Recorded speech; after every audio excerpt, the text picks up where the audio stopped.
Assalamualaikum warahmatullahi wabarakatuh. Welcome back to SKZ Education. Di video kali ini saya akan berbagi tentang tips bagaimana menjawab soal literasi. Dan setelah itu ada juga 15 contoh latihan soal dari soal-soal literasi. Tapi sebelum saya mulai, saya hanya ingin berbagi info tentang PPG ya. Berdasarkan ini informasi yang beredar bahwa eh, TMT yang dari 2005 sampai dengan 2015 itu akan diberi kemudahan.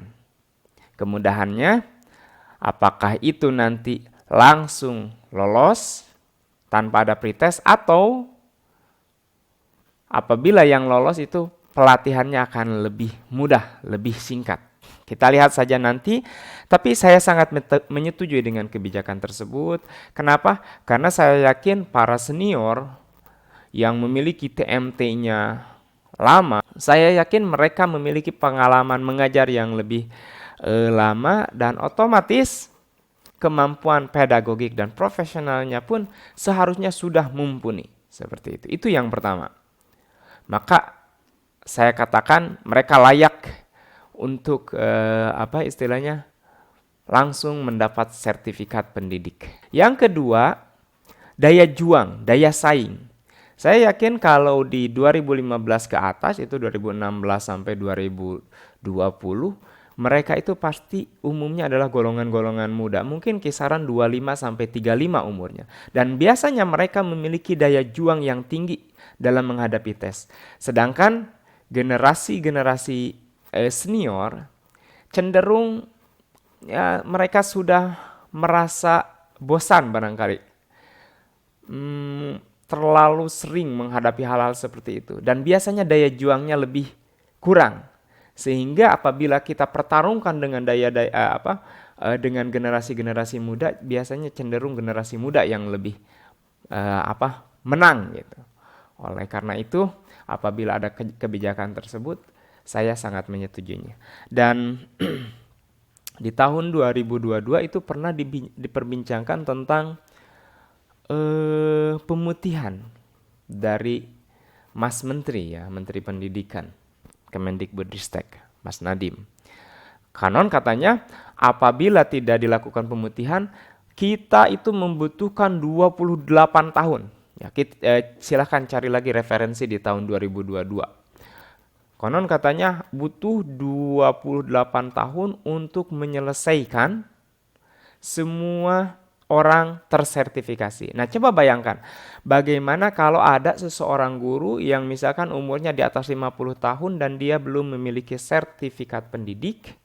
Apabila misalkan di tahun ini dia tidak lulus, tahun selanjutnya tidak lulus dan tidak lulus, barangkali sampai pensiun pun dia tidak akan mendapat sertifikat pendidik. Sedangkan menurut Mas Menteri, sebenarnya antara sertifikat pendidik dan kesejahteraan itu adalah dua hal yang berbeda. Semua kita itu, guru itu adalah berhak untuk mendapat kesejahteraan karena kita mengabdi untuk bangsa ini. Sehingga nanti di akhirnya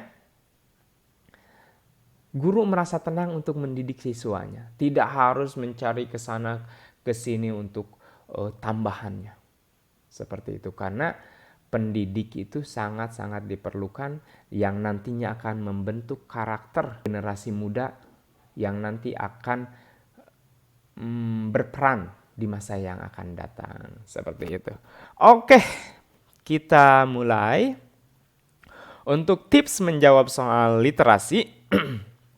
Nah, ini ada 10 saya jabarkan di sini.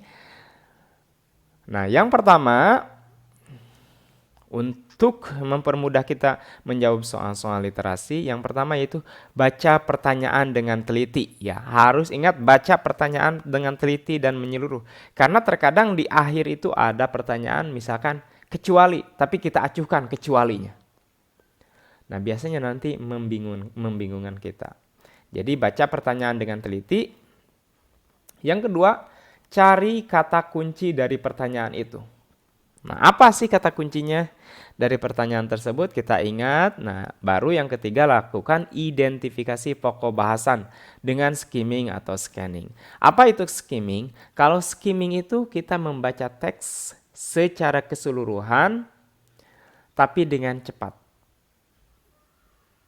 Ya, 30 detik misalkan selesai.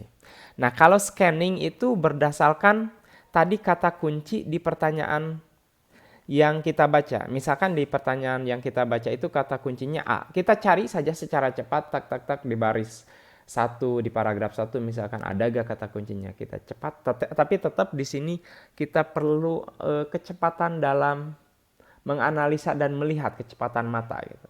Kalau kita tidak cepat atau tidak fokus, terkadang dari A sampai akhir, dari paragraf 1 sampai akhir misalkan kita tidak bisa menemukan kata kuncinya. Karena itu kita terlalu cepat. Makanya tetap juga ketelitian itu diperlukan.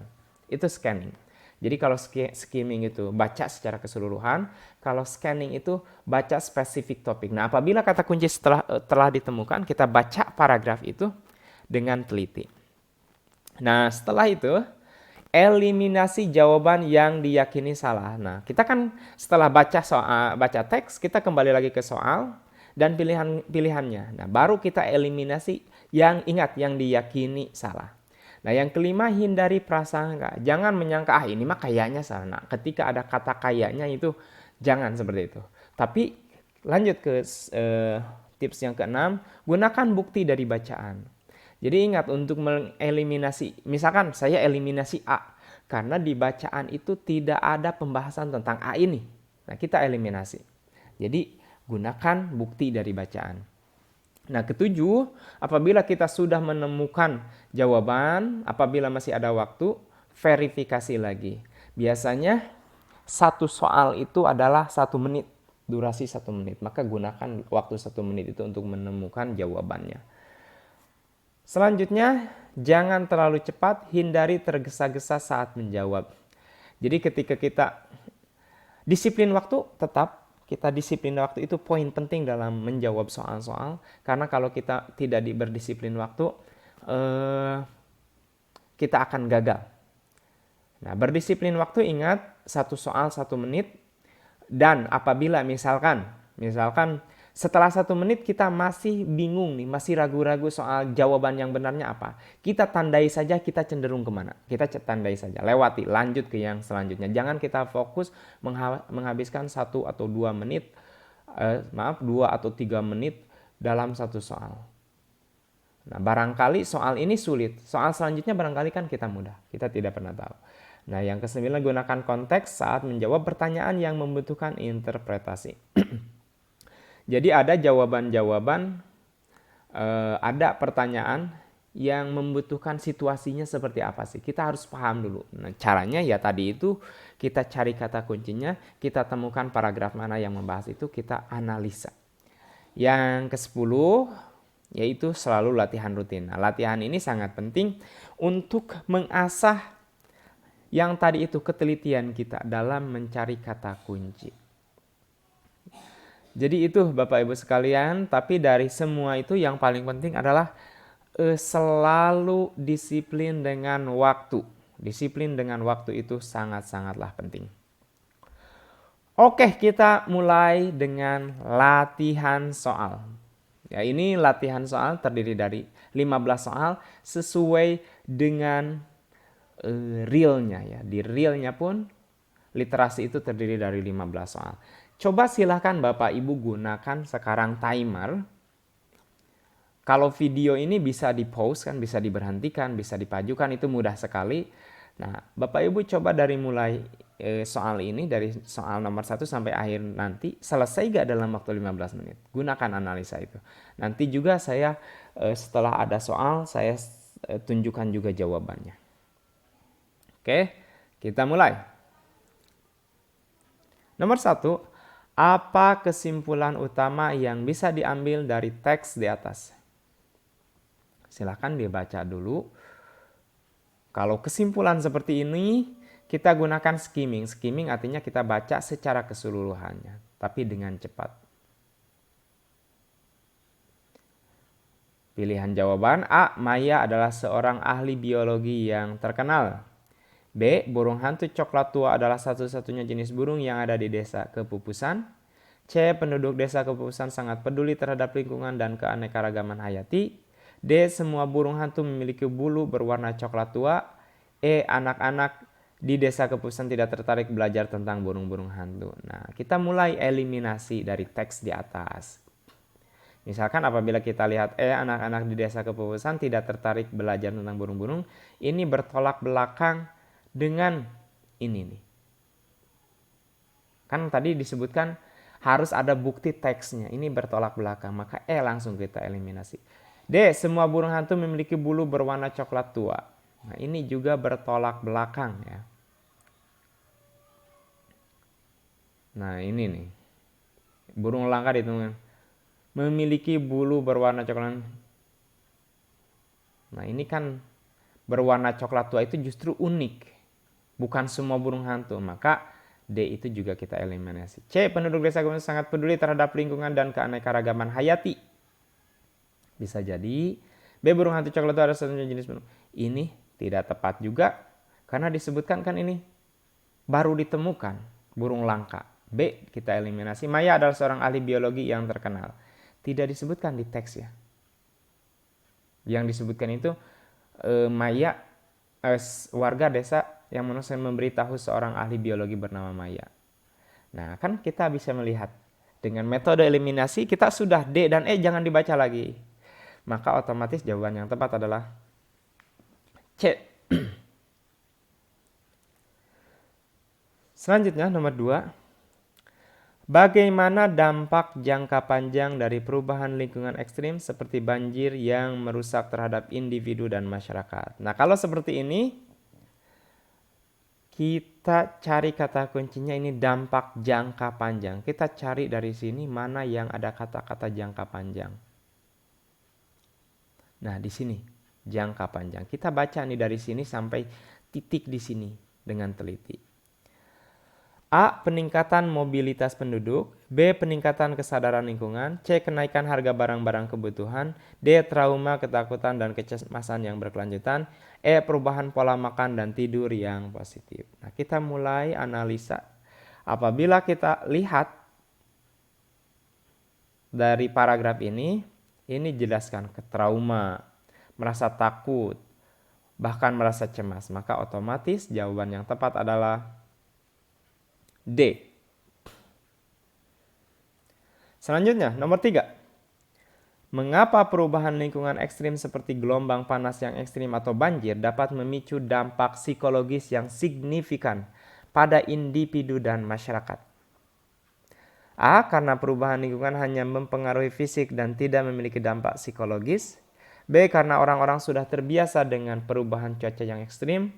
C. Karena perubahan lingkungan dapat mengurangi tingkat polusi udara. D. Karena perubahan lingkungan dapat menciptakan rasa tidak aman dan kehilangan kendali. E. Karena perubahan lingkungan hanya mempengaruhi orang yang lemah secara mental. Nah, ini kata kuncinya kan dampak psikologis. Nah, ini pembahasan dampak psikologis. Oke, jawaban yang tepat adalah D ya, karena perubahan lingkungan dapat menciptakan rasa tidak aman dan kehilangan kendali. Selanjutnya, bagaimana keterkaitan antara dampak psikologis akibat perubahan lingkungan ekstrim dengan keberlanjutan lingkungan dan adaptasi manusia? Jadi dampak psikologis keterkaitannya dengan keberlanjutan lingkungan dan adaptasi manusia. A. Dampak psikologis tidak memiliki hubungan dengan keberlanjutan lingkungan dan adaptasi manusia. B. Dampak psikologis hanya mempengaruhi individu, tidak berdampak pada masyarakat secara keseluruhan. C. Dampak psikologis dapat mempengaruhi kesadaran dan keberlanjutan lingkungan dan memicu upaya adaptasi yang lebih baik. D. Dampak psikologis hanya terjadi pada orang yang memiliki riwayat penyakit mental. E. Dampak psikologis akan hilang dengan sendirinya seiring waktu. Jawaban yang tepat adalah ya. Dampak psikologis dapat mempengaruhi kesadaran dan keberlanjutan lingkungan dan memacu upaya adaptasi yang lebih baik. Nomor 5, apa ide utama yang disampaikan dalam teks mengenai dampak teknologi pada pekerjaan? Nah, kita baca secara keseluruhannya. A. Teknologi memberikan keuntungan ekonomi bagi perusahaan. B. Pekerjaan manusia akan sepenuhnya digantikan oleh robot. C. Perubahan teknologi mempengaruhi interaksi sosial. D. Peningkatan otomatis dapat mengancam stabilitas pekerjaan. E. Pekerjaan rutin lebih penting dari pekerjaan kreatif. Silahkan mulai dieliminasi. Jawaban yang tepat adalah D. Ya, peningkatan otomatisasi dapat mengancam stabilitas pekerjaan. Nomor 6. Yang termasuk dampak positif dan negatif dari otomatisasi dan perkembangan teknologi terhadap dinamika pekerjaan dan individu adalah A. Dampak positifnya adalah peningkatan penghasilan individu dan dampak negatifnya adalah peningkatan tingkat pengangguran. B. Dampak positifnya adalah hilangnya tekanan kerja dan dampak negatifnya adalah kurangnya peluang untuk inovasi. C. Dampak positifnya adalah efisiensi produksi dan dampak negatifnya adalah penurunan kualitas produk. D. Dampak positifnya adalah perubahan fleksibilitas pekerjaan dan dampak negatifnya adalah isolasi sosial akibat kurangnya interaksi manusia. E. Dampak positifnya adalah peningkatan keamanan pekerjaan dan dampak negatifnya adalah penurunan kualitas hidup pekerja. Jawaban yang tepat adalah D, ya. Ini bisa dengan mudah nih kita eliminasi dari awal, ya. Dampak pastinya adalah peningkatan penghasilan individu dan dampak negatifnya adalah peningkatan tingkat pengangguran. Ini bisa jadi ya sebenarnya. Cuman di sini kan tidak disebutkan peningkatan penghasilan individu, ya. Justru individu itu banyak yang terancam karena dengan otomatisasi itu banyak pekerjaan yang digantikan, khususnya pekerjaan yang sifatnya pengulangan seperti di pabrik gitu. Nah, ini bertolak belakang pernyataan yang pertamanya. Oke, nomor 7. Bagaimana hubungan antara perkembangan teknologi dan perubahan dalam tuntutan keterampilan di pasar kerja? Silahkan dibaca. Nah, jawaban yang tepat adalah B, ya. Perkembangan teknologi dapat mengubah jenis keterampilan yang dibutuhkan dan menggeser fokus pekerjaan. Ini bisa kita lihat dari paragraf terakhir, ya.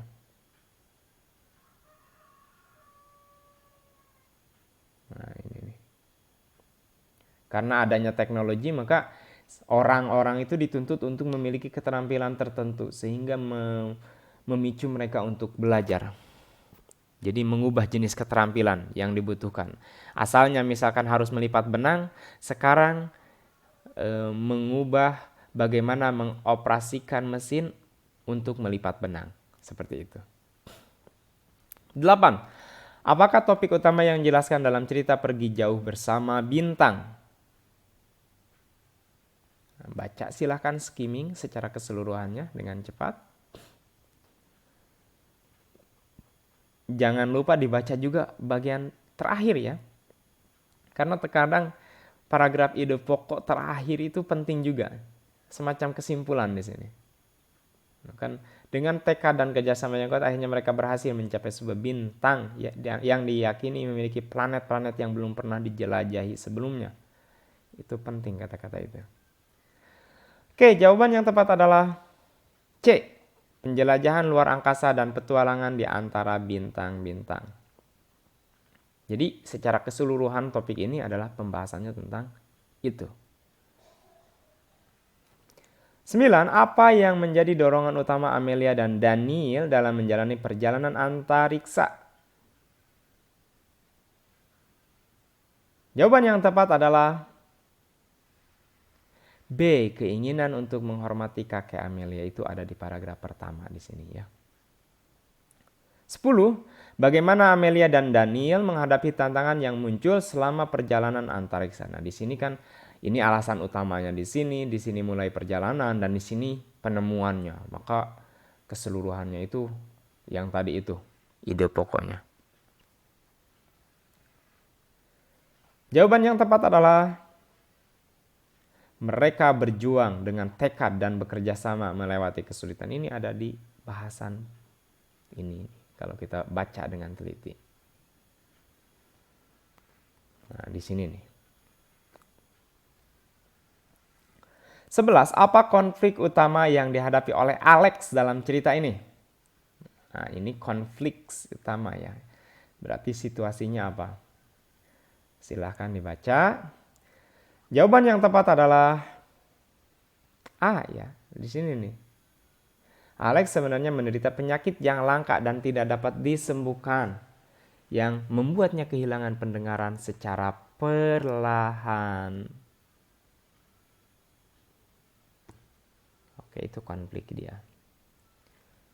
Bagaimana perkembangan karakter Alex tergambar dalam cerita ini? Nah, ini kalau ada seperti ini, metode eliminasi. Kan tadi kita sudah baca skimming di awal. Kalau sudah baca, biasanya akan dengan mudah di pertanyaan selanjutnya itu. Awalnya Alex percaya bahwa dirinya tidak akan pernah bahagia. Ini tidak disebutkan di sini. Saya yakin tidak disebutkan. A, kita eliminasi. Pada awalnya Alex tidak memperhatikan Elena sama sekali. Salah juga. Ya. Karena Alex itu sudah mulai memperhatikan, dia suka gitu. Tapi belum diungkapkan. C. Alex semula menganggap penyakitnya sebagai sebuah kelemahan. Tidak disebutkan juga ya di sana. D. Alex semakin pesimis, juga tidak disebutkan. Nah, maka otomatis jawaban E lah yang paling tepat. 13. Dari teks di atas, pilihlah pernyataan yang paling mendukung dampak sosial dari revolusi industri pada sektor pekerjaan. Wah, ini keren. Jawaban yang tepat adalah D ya, pekerjaan di pabrik pada masa revolusi industri seringkali menghadirkan kondisi kerja yang sulit. Nah, kita lihat di sini nih. Kondisi kerja di pabrik seringkali keras dan tidak manusiawi dengan jam kerja yang panjang dan lingkungan yang berbahaya. Nih, lingkungan yang berbahaya katanya. Berdasarkan informasi yang diberikan dalam teks, pilihlah pernyataan yang merupakan akibat langsung dari kondisi keras di pabrik pada masa revolusi industri. Ini teks ini lagi pertanyaannya. Jawaban yang tepat adalah C. Kondisi kerja yang sulit di pabrik mempengaruhi kesehatan dan keselamatan kerja. Ini kan nggak disebutkan di sini. Nah, tapi di sini kan ada sinonimnya yang berbahaya gitu. Jadi ini lebih ke interpretasi. Ada yang tersirat, ada yang tersurat. Jadi ini sesuatu yang tersirat. Nah, itulah literasi ya. Kita harus paham teks itu secara tersiratnya apa, secara tersuratnya apa. Terakhir, bagaimana pertumbuhan industri tekstil pada masa revolusi industri berkontribusi terhadap perubahan sosial dalam sektor pekerjaan. Industri tekstil ya. Di sini nih ada penjelasan tentang industri tekstil. Kita baca dari awal sampai akhir. Dan jawaban yang tepat adalah E. Industri tekstil berperan dalam memperluas kesempatan kerja untuk kalangan miskin. Nah, di sini nih. Banyak pekerja pabrik berasal dari kalangan miskin dan bekerja dalam kondisi yang sulit. Seperti itu.